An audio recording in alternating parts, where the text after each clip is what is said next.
Assalamualaikum warahmatullahi wabarakatuh. Halo guys, gue Imam. Gue di sini bersama Om Bondan, ketua dari Pemuda Depok Bersatu. Di sini gue pengen menceritakan tentang kehidupan underground di era zaman sekarang, tentang pergaulan bebas. Nah, gimana nih Om? Coba perkenalkan dulu Om. Oke, Assalamualaikum warahmatullahi wabarakatuh. Nama saya Bondan. Alhamdulillah di hari yang cerah ini saya ketemu lagi sama Imam. Pertanyaannya tadi menggali kehidupan underground ya, Iya Om. gitu kan. Masalah pergaulan bebas ya. Iya. Di era sekarang teknologi makin luar biasa, gitu kan. Nah, teknologi ini mempunyai nilai plus dan minus, gitu kan. Sekarang dulu orang melakukan prostitusi itu ada tempat-tempat khusus,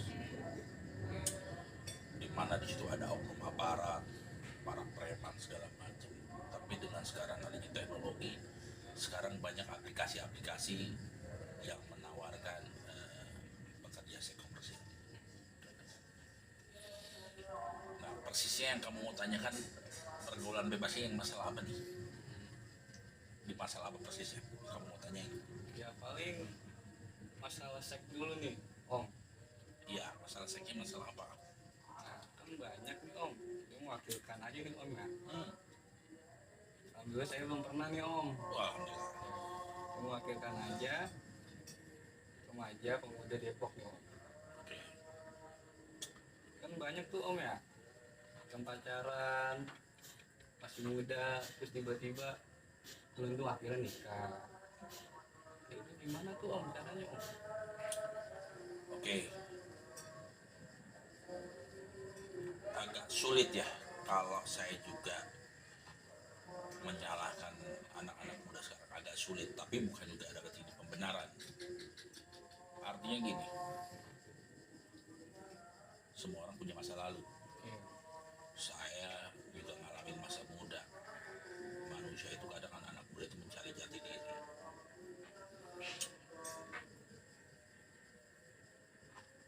Banyak lo namanya udah pacaran, udah cinta, pembuktian cinta, lo harus nyerahin diri lo ke gua, gitu segala macam. Kalau menurut saya, kalau itu yang dilakukan para laki-laki semua, jangan mau didengerin.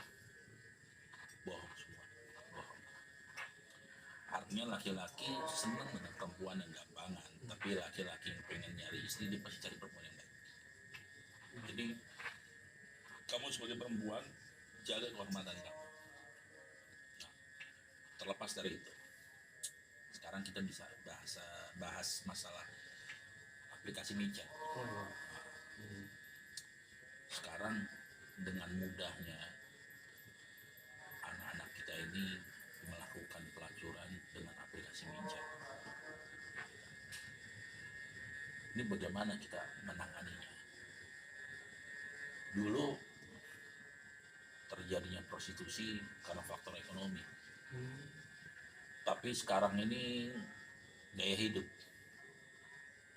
Yang tadi berawal Imam tanyain, sekarang anak-anak sekolah pacaran berhubungan bebas, terus lakinya nggak tanggung jawab, pacaran lagi, berhubungan bebas lagi nggak tanggung jawab, sehingga akhirnya anak-anak muda sekarang, ya udah gue nggak perawan, mendingan sekalian gue ngedaganin diri gue aja deh. Bisa beli handphone, bisa beli baju, bisa nongkrong dan jalan-jalan sama temennya tanpa lagi mengharapkan uang dari orang tua, gitu kan. Nah, ini sebenarnya pihak terkait pemerintah ini harus turun tangan, harus turun tangan. Nah, sekarang saya terbalik tanya ke Imam, mungkin era Om muda dengan era kamu sekarang beda.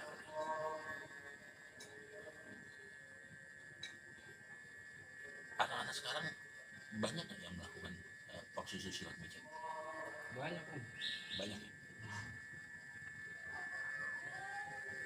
Tapi saya juga pengen tahu nih Om, Apa tuh? Nah, mungkin teman-teman banyak yang belum tahu nih Om. Emangnya tarif buat BO itu berapa sih Om?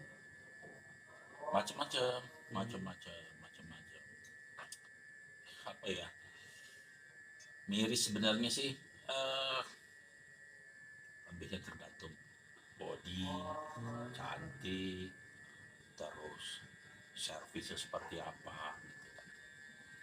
Tapi juga karena sekarang juga dengan banyak aplikasi yang seperti ini, banyak juga yang katanya, waduh gua nggak bisa jual terlalu tinggi nih gitu kan, kalau pesaing udah jadi kayak seperti barang dagangan kayak warung gitu.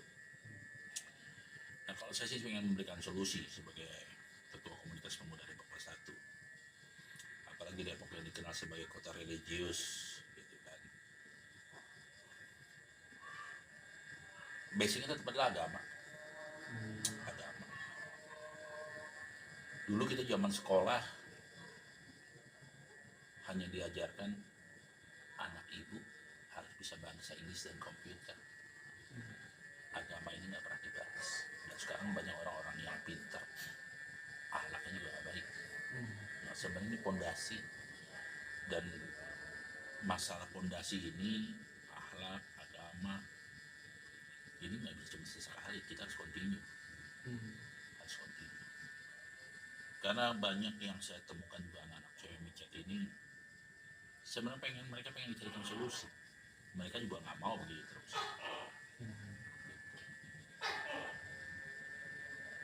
Dan terkadang saya juga ketika menangani beberapa teman yang suka gonta ganti jajan lah, pertanyaan mereka kan, ya gue udah punya istri oh bang, terus ya imajinasi kita bang pengen cari cewek yang liar gitu kan, sehingga gue jajan. Lalu pertanyaan saya, apakah setiap lo jajan lo selalu dapat cewek-cewek yang liar? Jawabannya mayoritas enggak bang. Nah, terus kenapa lo harus mencari lagi selain istri lo? Kalau lo temukannya juga ternyata sama aja. Gitu bang Ipa. Apalagi nih yang lebih tajam kali mau dibahas? Mungkin soal tarif ini Bang. Tarif. Iya. Tarifnya berapa tuh Bang kira-kira tuh? Paling murah 150.000. Paling murah 150.000. Gitu. Ya berarti di atas 150, 200, 300, 500 itu ada. Gitu. Emang belum pernah bang Iman? Belum pernah. Oh belum pernah. Iya. Makanya saya mau nanya gitu. Iya. Jadi kan teman-teman kan masih penasaran gitu Om, yang pengen tahu itu dunia luar tuh kayak gimana sih Om? Ya seperjalanan saya 150, 200, maka di awalnya buka harga 500, tapi naiknya itu di 150. Kenikmatan sesaat 15 menit gitu. Bisa apa lagi? Ini Om saya mau nanya nih Om ya. Misalkan nih Om, pasangan itu udah cukup satu cewek Om, mungkin dalam berpacaran dan rumah tangga. Oh nggak puas dengan satu Iya, perempuan. puas. Kayak terjadi perselingkuhan lah Om. Oke. Nah, itu penyebabnya apa sih Om? Dan gimana solusinya Om? Kalau menurut saya nggak, tadi balik lagi basic berawal karena nggak ada fondasi. Sekarang saya tanya bang Imam, kita bicara zaman dulu ke dalam lah ya. Ada orang Amerika, orang Cina, orang aborigin, orang negro, banyaklah negara-negara lain yang cantik dari kulit putih, kuning langsat, hitam manis segala macam. Karena kalau kita bicara masing-masing perempuan tadi dari negara-negara yang berbeda, kita kenyot jarinya perempuan Amerika yang cantik, jarinya yang orang Cina kita kenyot, itu rasanya rasa Sama aja sih Om. nah artinya teman-teman, apalagi yang dicari kalau bicaranya sama, mau jari, mau dalemannya itu kan sama, betul kan? Iya. Kecuali kalau ada bentuknya yang beda gitu. Oh, orang Amerika rasa stroberi, orang Cina enggak ada. Jadi Iya. buat apa kalian anak muda, teman-teman, atau kalian yang sudah nikah, nikmati, cintai yang sudah halal. Udah itu aja. Tuh guys, dengerin guys. Tadi kemudian sampai ini saya mau nanya lagi nih Om. Oke. Nah, tadi kita ngebahas tentang itu ya Om ya. Ya. Saya mau nanya, nah gimana caranya solusi nih Om buat anak-anak muda yang pecandu narkoba Om? Gini, narkoba apapun namanya lah ya, itu kan sebenarnya kimia. Kita bicara kimia, obat deh. Kalau kita pusing, minum bodrek, minum panado, minum. Tapi kalau kita sudah ketergantungan dengan obat, maka akhirnya kita apa? Ketergantungan. Pusing kalau nggak minum bodrek nggak sembuh. Pusing kalau nggak minum panado nggak sembuh. Apalagi narkoba yang memang sudah didesain, dirancang itu untuk merusak tubuh kita. Jadi teman-teman, persis solusinya saya nggak tahu lah ya. Tapi seperjalanan kehidupan saya, alhamdulillah sepupu, saudara, ketika mereka menggunakan narkoba, tergantung walaupun tergantung jenisnya, morfin itu kontrak mati, sabu orang menjadi paranoid. Artinya semua sangat berefek terhadap saraf-saraf kita. Jadi buat saya, kalau kalian ingin menjadi orang hebat dan sukses, jauh itu semua. Hidup aja benar di realnya. Kalau menurut saya itu sih. Yang penting, yang pertama adalah fondasi. Komunikasi dengan keluarga, menjalin hubungan dengan orang-orang yang baik. Kecuali kalian sudah punya fondasi yang kuat, kalian mau bergaul sama siapa aja silakan. Tapi kalau kalian merasa kalian belum punya fondasi yang kuat, mulailah memilih dan memilah. Gue harus bergaul dengan siapa. Kalau menurut saya itu. Oh jadi kita boleh bergaul sama siapa aja gitu ya Om? Selama fondasi kita kuat. Selama fondasi kita kuat. Izin saya cerita sedikit lah untuk teman-teman muda di rumah. Semua orang punya masa lalu, semua orang pernah berbuat salah, semua orang pernah melakukan dosa. Terkadang orang kalau belum merasakan jatuh, terkadang sulit untuk berubah. Seperti contoh, ada teman saya nggak usah sebutkan namanya lah. Saya bilang, bro, gue aja udah berubah. Karma terjadi sama diri gue. Begini. Jawaban dia yang belum pernah merasakan jatuh seperti saya. Lo bang, mainnya nggak cantik bang kayak gue. Gue nggak ketahuan sama bini, aman, begini. Lo mainnya nggak cantik bang. Tapi seperjalanan waktu, anaknya ketangkap jadi pelacur. Artinya apa? Mungkin Allah sebenarnya sudah memberikan peringatan, tapi mungkin teman saya ini nggak peka, sehingga akhirnya Allah menjatuhkan karmanya lewat anaknya menjadi pelacur. Sebenarnya kan itu cerminan buat dirinya. Oh, dulu gue salah dinasihatin begini, sehingga akhirnya ketika terjadi terhadap anaknya baru dia bilang, ya Allah udah deh saya berubah. Nah teman-teman mau nggak itu terjadi sama teman-teman seperti yang teman saya alamin, dan banyak lagi lah contoh lainnya. Kalau teman-teman nggak kepingin itu terjadi sama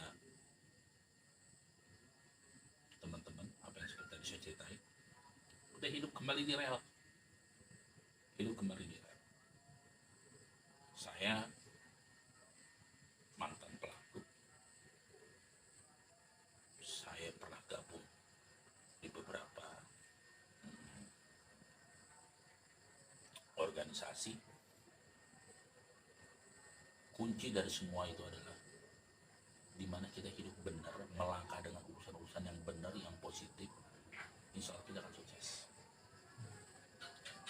kita sukses, kita keluar dari rel, tinggal nunggu waktu kita terpilih. Menurut saya itu. Jadi kalau menurut saya,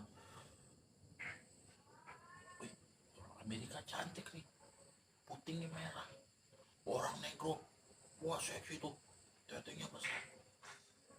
Sebenarnya kalau kita udah tahu semuanya rasanya sama, apa bedanya? Yang beda adalah yang halal. Itu beda, karena dengan perlu rasa cinta, rasa sayang, beda dengan yang tadi saya ceritakan. Artinya sama semua, tinggal pengendalian bagaimana hawa nafsu kita dengan pondasi yang kuat. Karena sekarang banyak juga yang terjadi, saya tanganin justru anak-anak pesantren yang banyak salah langkah. Di pesantren yang mereka terisolir dengan baik, keluar dia menggunakan gadget, merasa pengen mencoba sesuatu, artinya ini tidak menjadi jaminan. Nah ini kita harus gali pondasi. Kalau misalnya balik lagi pondasi, masalah agama, masalah akhlak, yang ini kita harus lakukan kontinu di sekolah-sekolah. Sayang, karena saya banyak menemukan lah di sekolah-sekolah di seputaran Depok yang akhirnya juga hanya menjadi pemuas nafsu, mencari kepuasan. Sebenarnya mereka butuh ada pihak-pihak terkait yang bisa menangani ini, bisa ada fokus menangani hal ini. Mereka sebenarnya butuh tempat curhat, butuh tempat solusi. Karena saya waktu itu menangani, gimana Pak, laki-laki semua sama, begini-begini, akhirnya gue udah berjalan laki-laki deh, mendingan gue cari duit aja sekalian. Nah ini kan sebenarnya kita harus rangkul, kita berikan solusi. Kalau menurut saya itu, karena saya udah merasakan lah namanya hidup, perkelahian. Nah ini guys, tangan saya ini putus, di bawah bekas ada tembakan. Untungnya apa? Gak ada. Jadi balik lagi, hidup di relnya aja, hidup dalam rel. Menurut saya itu Imam. Tapi gini Om, kayaknya menarik nih Om. Nih mungkin teman-teman penasaran nih. Kan tadi Om cerita tuh Om ya. Ya. Bekas ditembak sama tangan. Ya. Akhir ini putus ya Om. Ya. Itu gimana sih Om? Ceritanya Om. Kalau nggak tahu gitu. Saya dari zaman sekolah, saya bandelnya untuk berantem. Tapi dalam urusan benar. Tapi kan setiap urusan nggak harus ditangani dengan cara berantem, gitu kan. Nah kebetulan ini kasus hutang piutang sahabat 4 miliar, yang punya duitnya sahabat, yang pinjamnya tetangga. Tapi tetangga malah nyewa orang yang saya tujuannya hanya mediasi untuk pelunasan. Tapi ternyata mereka malah menyuruh pembunuh bayaran. Ya saya diancam awalnya, saya nggak pernah ngomong ke teman-teman saya diancam karena tujuan saya awalnya baik. Tapi balik lagi, semua itu bisa diselesaikan dengan komunikasi sebenarnya. Nggak harus dengan kekerasan, tidak selalu harus dengan kekerasan, artinya dengan komunikasi. Contoh Bang Hercules, sekarang apa sih kegiatan Bang Hercules? Sosial, sering hadir pengajian, bagi-bagi anak yatim. Artinya apa? Orang gue capek hidup di dunia gelap terus. Kembalilah ke rel, karena kita pasti semua akan pulang, betul kan? Akan pulang, bawa apa? Pertanggungjawaban. Poinnya untuk anak-anak muda sekarang, hidup itu dua pilihan, putih dan hitam, jangan di abu-abu.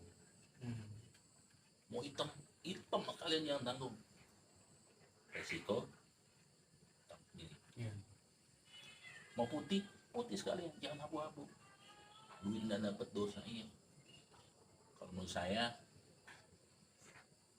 main nggak diputih, berkah, manjang, tidak ada sesuatu yang merugikan kita. Saya gitu. Plus minus, hitam dan putih, kita mau pilih yang mana, itu aja. Gitu Bang Imam. Paling itu aja sih Om. Ya mungkin next kita bakal lanjut lagi Om. Siap, siap, kita diskusi apapun lah. Ya. Mungkin kalau sekarang itu aja dulu Om.